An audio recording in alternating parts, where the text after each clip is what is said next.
Namaste, Pranam, Gita Dhyanam.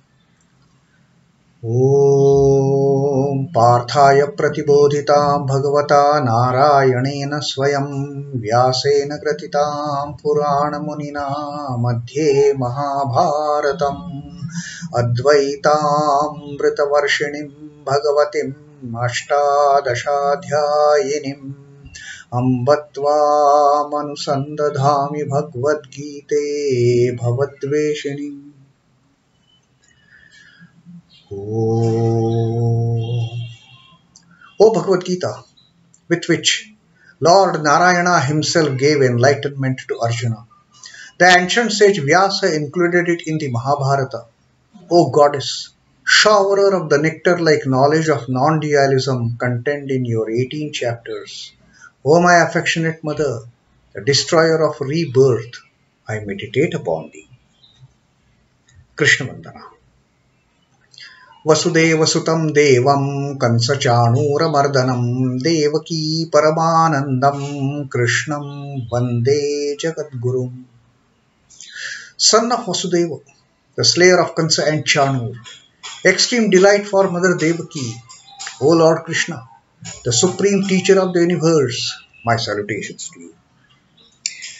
Srimad Bhagavad Gita, the 9th Adhyay of Rajavidya, Rajaguhya Yoga and the Jagad Guru, the supreme teacher of the universe, is sharing with us that topmost science and the topmost secret, the sovereign science, Rajavidya, and the sovereign secret, the Rajaguhya, of attaining to him and getting rid of this cycle of birth and death.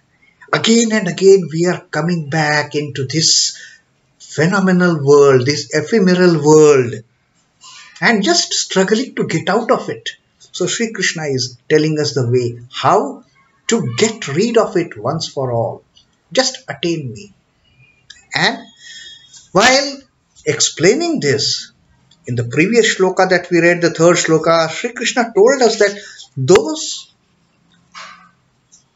who can never attain me. He told about that category of people who can never attain the Lord, who can never merge themselves with the Lord, and as a result they have to once again come back, take birth, die, take birth, leave, die, again come back, take birth, leave, and leave, to come back again. So that was the 3rd shloka, and Sri Krishna told us in very clear-cut terms that those who do not have faith, who do not have shraddha in the dharma, in the righteous way of living, they cannot attain me. Ashraddhadanaha purusha dharmasyasya parantapa, those who do not have shraddha for the dharma, aprapya mam, I am unattainable to them. Clearly he has told, I am unattainable to them, those who have no regard for the righteousness, those who have no regard for this path of devotion, those who have no regard for this path of knowledge and liberation. For them, it is just not possible for them to attain me. Mam aprapya. And in such condition, then what happens ultimately when they just pass away from this body? The Jivatman goes, leaves the body and makes this body as dead, as inert as any other cosmic elements of the Pancha Mahabhuta, without prana. Then what happens? Nivartante mrityu samsara vartmani. They again come back. They have to again come back, that Jivatman, mrityu samsara vartmani, and get birth in this mortal world. This is what happens for those who have no regard for the teachings of the Lord. Men devoid of shraddha for this dharma do not attain me, O oppressor of foes, but return to the path of the mortal world. Now, how to know him? For those people who do not know what to look for, Sri Krishna is again showing us the way. Sri Krishna says in this 4th shloka that we are going to read today, mayā tatam idaṁ sarvaṁ jagad avyakta-mūrtinā mat-sthāni sarva-bhūtāni na chāhaṁ teṣhvavasthitaḥ. Sri Krishna says, mayā tatam idaṁ sarvaṁ. I am everything that you perceive in this outer world. Whatever you look, whatever you perceive is pervaded by me, is filled by me. You see this tree, I am there. You see this stone, I am there. You see this laptop, I am there. You see this person, I am there. You see this animal, I am there. You see this jiva, I am there. I have pervaded this entire universe. Sri Krishna says, mayā tatam idaṁ sarvaṁ. There is nothing which is not pervaded by me, which doesn't have my presence in. Jagad avyakta-mūrtinā. Jagad avyakta-mūrtinā. This entire world is my unmanifested form. This entire universe is pervaded by me in my unmanifested form.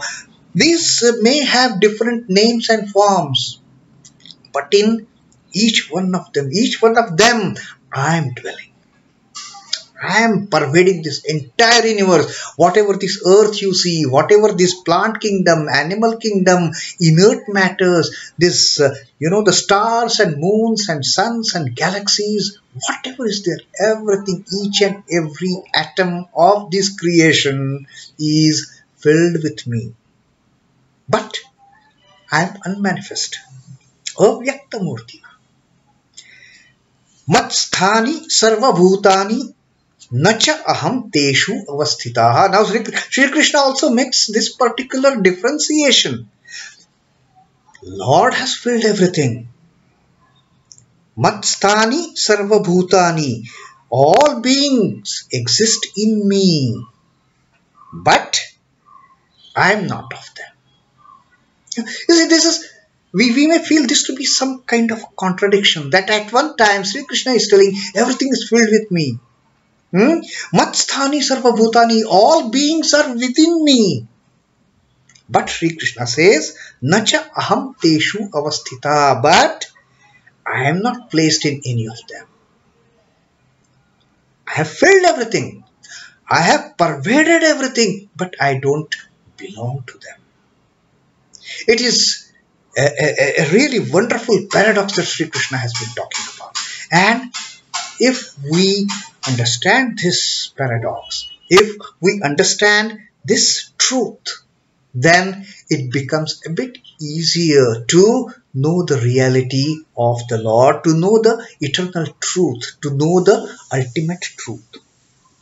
So what Sri Krishna is saying here, all this universe is pervaded by me in my unmanifested form. All this universe is pervaded by me. All beings exist in me, but I do not abide in them. So Sri Krishna says, whatever you see is me, but I am not abiding in them. I am not restricted in those names and forms. I have got no restriction for that name and that form, because everything is within me. I have got no limitations. I have got no restrictions. I am not abiding in them, but they abide in me. I pervade everywhere. I am there everywhere in unmanifest form, avyakta. As waves take their origin from the sea and sport on it, all beings from Brahma down to a blade of grass take their origin in Brahma and rest on him. They have Brahma, the ultimate reality, as the base of their temporary existence. It is not a permanent existence after all. We come and go. We have come and gone so many times. We don't remember our births. Like Sri Krishna says, I know all my births, but you guys, you don't know anything. You don't remember anything. I have made that program in such a way that only I know how many times. And Sri Krishna had told us. The first truth he told at the time of the birth of the Hiranyagarbha. from Hiranyagarbha when the first creation started. Shri Krishna says, that time also I have told the truth, and today also I am telling the truth. So many eons have passed. So many thousands and millions of years have gone by since the creation of this universe. I know each and everything. I know each and every happening. But you guys, you don't know anything at all. So, as waves take their origin from sea and sport on it, all beings from Brahma down to the blade of grass take their origin in Brahma and rest on him. They rest on him from the time immemorial. As sea is not content in the waves, the unmanifest Brahman is not content in the manifest beings.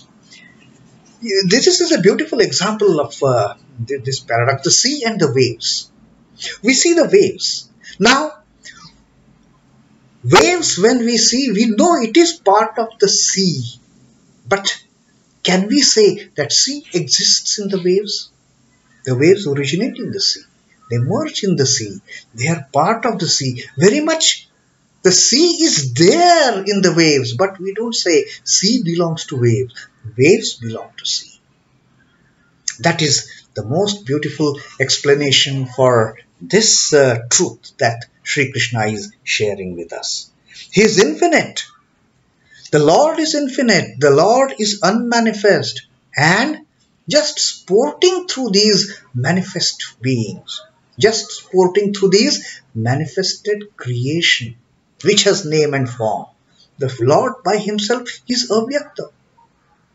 Lord doesn't need any form and name and the height and weight and the dimensions. No time space causation for Lord. Lord is beyond all that. It is only when the creation starts, Lord starts manifesting. And this particular truth that Sri Krishna is telling us in this Rajavidya, Rajaguhya Yoga, he has again and again he has told us. You remember that Dhyana Yoga, the 6th adhyay, where that we read, where Sri Krishna says, Yo mam pashyati sarvatra sarvaṁ cha mayī pashyati. He who sees me in all things. Tasyaham pranashyami sachamena pranashyati. He who sees me in everything. Again and again Sri Krishna is telling, this entire universe is filled with him. It is not that everything, he, for that matter, exists in everything. Everything is filled with him. When we look around, we should not look around XYZ persons or the plant kingdom or the animal kingdom. We should look his presence in them. But he is not in them. He is not them. His presence in them. He has pervaded them. He has filled all this physical creation. Wherever we look, filled with that consciousness, filled with that ultimate truth, filled with that ultimate consciousness. And again, in that same Dhyana Yoga, he told us, sarva-bhūtāni yo mam bhajatyekatvam-asthitā. One who with one pointed devotion worships me, sthitam sarva-bhūtāni. Ones who worships me, filling all the beings. I am there in all the beings, but I am not them. I am there in all the beings. So this is the difference. This is where that paradox ends. Sri Krishna says, I have filled everything. I am pervading everything, but I am not those things. The Lord is pervading this body, but this body is not Lord. This body is going to die one day. This body is going to get cremated one day, again get merged with the Panchamahabhuta. Again going to get annihilated. So one which gets annihilated, how can that body be the Lord? It cannot be. But Lord resides in the body. God dwells in the body. But God is not his body. And that's what Sri Krishna here again, he has told us that I am there everywhere. Mat-sthāni sarva-bhūtāni nacha aham teṣhvavasthitaḥ. I don't belong to them. I am ever free. I can't get restricted in this small body of 5 feet 4.5 inches and weighing this. No, Lord is not that limited. Lord is unlimited. Lord is avyakta. Lord cannot manifest, but He can pervade. He can fill up all the space around. And He has filled up all the space around. So when we try to think of Lord in this context, that Lord is there in all of us. Lord has pervaded this entire universe, but this universe is not Lord. This universe has got its limitations. It will come and go. So many universes might have come and gone. Since time immemorial, it is all His play. Out of Him, He will bring out such universes, such creations. And Sri Krishna has said that I bring out this creation. I make this creation play for a while, and then at the time of pralaya, at the time of dissolution, He is the creator. He is the sustainer. And then at the time of dissolution, again the magician draws back all that magically created creation. That entire magic is drawn back into the magician. So that is what Sri Krishna is inferring by telling us this extreme truth. That He is everywhere. But He is not everything. He is everywhere. And that is true for all of us. So this was the fourth shloka that Sri Krishna has now slowly once again started reiterating this point, started shedding light on this ultimate truth, that this entire universe is filled with Him. Don't think narrowly. Don't have that narrow vision that only Lord is here, only Lord is there. No, Lord is everywhere. And our aim, our ultimate objective, our ultimate goal is when the Jivatman leaves this body of ours, let it merge, let it become one with that ultimate reality and get rid of these repeated cycles of births and deaths. So that was the beautiful teaching Sri Krishna. Once again, he told us in this fourth shloka of the Rajavidya Rajaguhya Yoga, the 9th adhyay of Srimad Bhagavad Gita. Om Namo Bhagavate Vasudevaya. Sri Krishna Arpanamastu. Jai Sri Ram Krishna. Jai Thakur. Jai Ma. Jai Swamiji.